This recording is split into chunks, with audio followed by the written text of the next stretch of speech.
हो और वो कार्य पूर्ण नहीं हो रहा, बहुत दिनों से लगे हो, मेरा ये कार्य होना चाहिए, मेरा ये कार्य होना चाहिए, मेरा ये कार्य होना चाहिए, और नहीं हो रहा। तो शिव महापुराण का एक बड़ा सुंदर सा भाव कहा, बहुत सुंदर सा भाव वर्णन किया कि बेलपत्र का जो नीचे का जो भाग होता है, बेलपत्र के जो नीचे का जो भाग है, इस नीचे के भाग में थोड़ा सा गाय का घृत, देसी गाय का थोड़ा सा घी घृत इस नीचे के भाग में लगा लेना चाहिए। ये उनके लिए भी है जो बहुत दिनों से कोई कार्य करना चाह रहे हैं पर हो नहीं रहा, बहुत दिनों से लगे हुए हैं, आज होगा, कल होगा, परसों होगा,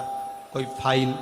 अदालत में अटकी हुई है, कोई प्रशासनिक कार्य अटका हुआ है, कोई कार्य अटक रहा है, उसके लिए बहुत जरूरी। नीचे की जो डंडी है उसमें घृत लगा लो, घी गाय का,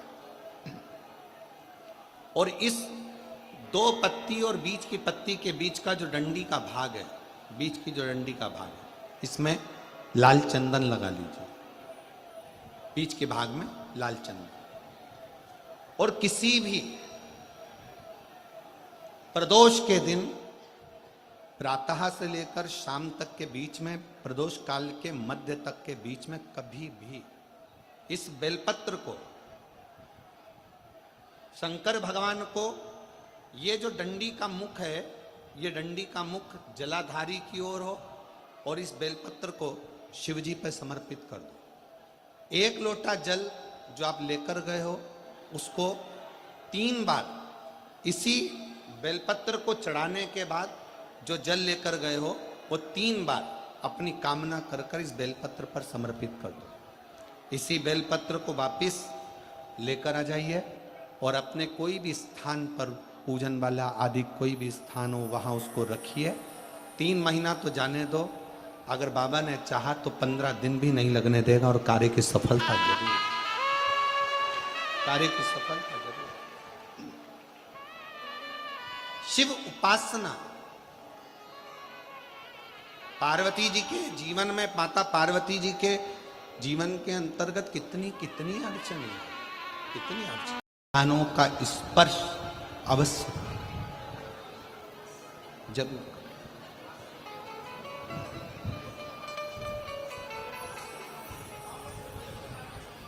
किसी किसी मंदिर में शंकर जी के शिवलिंग को छूने नहीं देते, जैसे दक्षिण साइड में, साउथ में, तो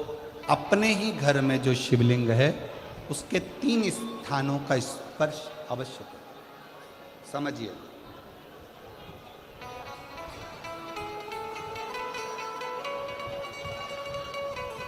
पहला शंकर भगवान के जहाँ से जल बहता है उस स्थान, ये जलाधारी है, जल बहता है, ये शिवलिंग है, यहाँ से जो पानी नीचे की ओर जाता है उस स्थान का स्पर्श अवश्य करें। दूसरा, शिवलिंग का जो गोल भाग है उस गोल भाग में कहीं पर भी अपनी हथेली का स्पर्श अवश्य करें। तीसरा, शंकर भगवान के शिवलिंग का जो ऊपर का भाग है वहाँ अपने अस्त्र का स्पर्श अवश्य करें। तीनों स्थान पर ब्रह्मा, विष्णु और महेश का स्मरण करते हुए जब बैसाख महीने में आप शंकर भगवान को जल समर्पित करें। शिव जी को जब बैसाख के महीने में जल दिया जाए तो दोनों हाथ से अंजलि में कलश रखकर शंकर भगवान की, अपने हाथ की अंजलि में जल रखकर शिव जी को जल अवश्य समर्पित करें। शिवरात्रि के बैसाख महीने की शिवरात्रि पड़े, बैसाख महीने की प्रदोष पड़े तो एक बेलपत्र शंकर को अवश्य समर्पित करें। मान लो गर्मी बहुत तेज है, पेड़ों पर बेलपत्र नहीं मिले तो एक दुर्वा शिव को अवश्य समर्पित करें। मान लो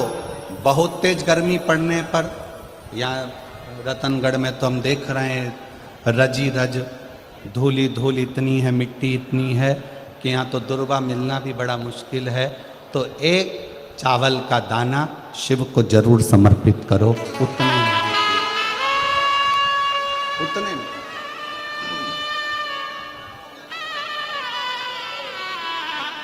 और बैसाख महीने में सबसे ज्यादा जरूरी है, जो सबसे ज्यादा जरूरी है बैसाख महीने में, वो जलाशय अर्थात अपने घर के नज़दीक में कोई पानी का स्थान हो,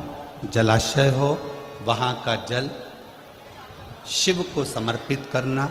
या शिव के नंदी के पास में। और हम तो कहेंगे शंकर का नंदी केवल मंदिर में मत देखो, आपके घर के आसपास में हमारे मारवाड़ की पहले की रीति रही है।